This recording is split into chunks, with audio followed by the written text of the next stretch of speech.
ठुल खां रिपोर्ट करे हवाले रखियो बुलेदी। ठुल में मज़दूरनि जे आज़ाद प्रेस क्लब अॻियां उशर ज़कात तरफ़ां मिलंदड़ मऊनत कार्ड बहाल करण ऐं महांगाई ख़िलाफ़ एहतजाजी मुज़ाहिरो करे नारेबाज़ी कई। एहतजाजी मुज़ाहिरे में मज़दूरनि जो महांगाई ख़िलाफ़ शदीद नारेबाज़ी कई। मज़दूरनि साफ़ लॻिया ॻाल्हाईंदे चयो त असांखे ख़ुदकुशी करण ते मजबूर कयो वियो आहे।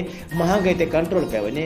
मज़दूर अली खान, बहादुर मंगी, मंज़ूर, नसरुल्लाह गोलो, सलमान महर, गुल हसन, अब्दुल रज़ाक सरकी ऐं ॿियनि सहाफ़ियुनि सां ॻाल्हाईंदे चयो त मौजूदा हुक्मराननि महांगाई खे उरूज ते पुॼाए छॾियो आहे, जंहिं करे असां ॿिनि वेलनि जी मानी बि खाई नथा सघूं। गाटेटोड़ महांगाई सबबि असां मज़दूर ख़ुदकुशी करण ते मजबूर आहियूं। पेट्रोल डीज़ल समेत दुकानदारनि हर शइ महांगो करे छॾी आहे।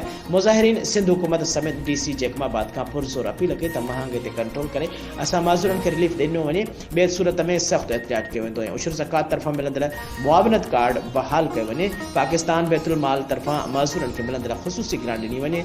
सिंध बैंक तरफ़ां असांखे बायोमेट्रिक बि वरितो पर पोइ बि अञा ताईं असांखे को टको बि न मिलियो आहे।